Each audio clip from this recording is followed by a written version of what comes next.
Previously on Historical Geocaching. My uncle and I are visiting the USS Hornet in Alameda, California. Most recently, our tour guide has explained how airplanes would land on deck.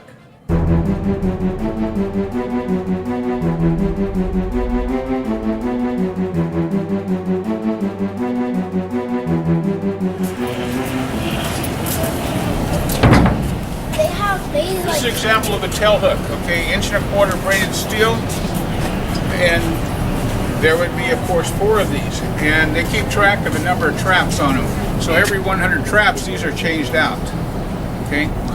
The purchase cable, which is this that hooks onto it, is changed out every 3,000 traps. And I didn't know this, but tail hooks are changed out about every 12 traps. So, whatever that, okay, we're going to go up 4 levels, and that crew is going to be with us also, so we'll make do, okay?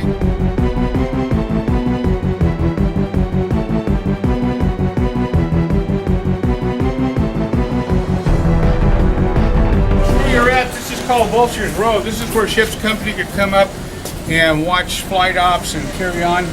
How many of you ever watched the History Channel or one of those channels? Seen airplanes landing on flight decks, you know, where they show messed up. There's one in particular where a Corsair lands and it bounces, and you can see the photographer following it, and it actually comes up to this level. Well, that's what this is. This is a armored photography booth. Everything was photographed, okay, to make sure if anything happened, they had a trail, they could see what was wrong with it. In this case, you can see the camera following it, and then it stops. The cameraman apparently bailed, but you can still see it.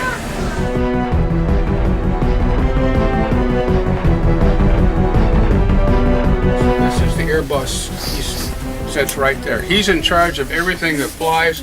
It's in the air. It's on the deck. So he keeps track of that. If he's sending squadrons out or what have you, he keeps the time of that. You got the mini boss, and for those of you who look at the Purnell system, did you show them the Purnell system? Yeah. Different airplanes, consider the distance between a pilot's eyeballs and the tail hook. They differ per airplane. For example, an A3, it's 17 feet between the pilot's eyeball and the tail hook, and an A4, it's like 11 feet. So we adjust that right here. We have a matrix that tells us what airplane we're landing, what the angle is. The angle is set for the Purnell system down there. Okay?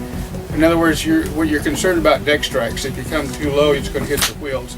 The idea is to get them up a little higher, the bigger the airplane. Everybody follow me with that? So that's what this does.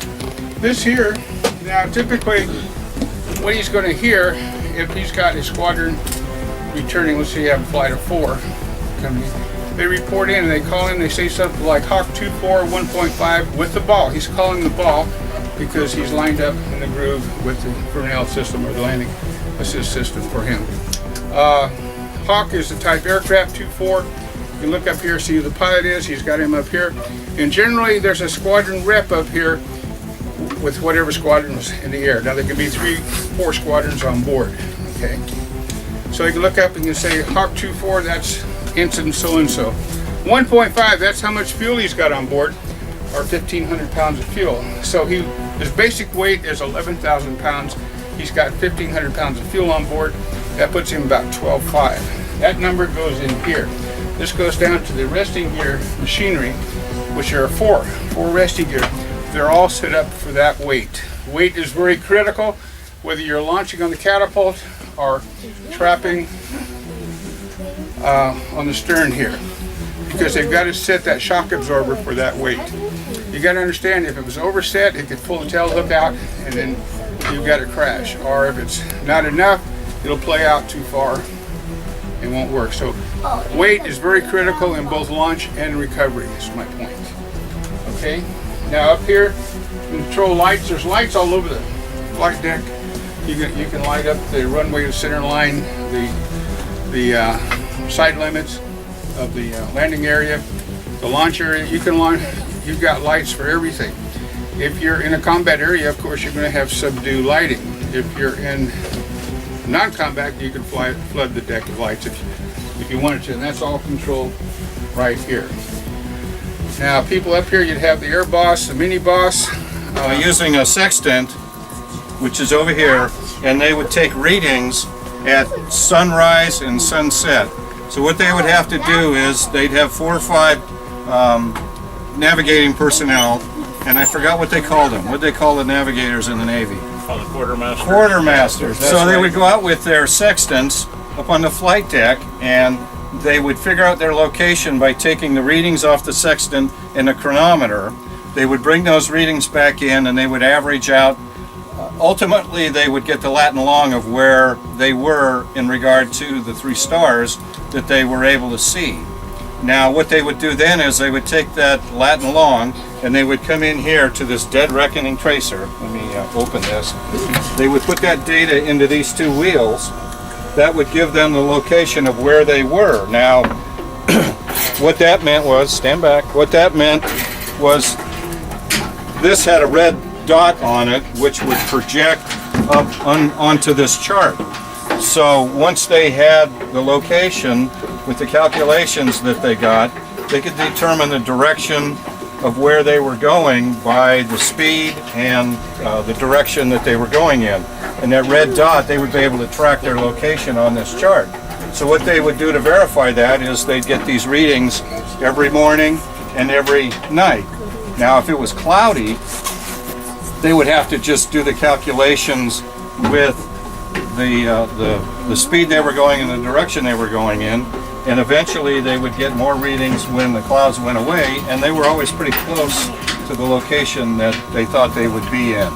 So, and then after that, they went to the Loran system, which was locations on the coastlines, and they would be able to triangulate between the location in the ocean of where they were with the Loran that was along the coastlines of Europe and the United States. Is that right? It's on the right side.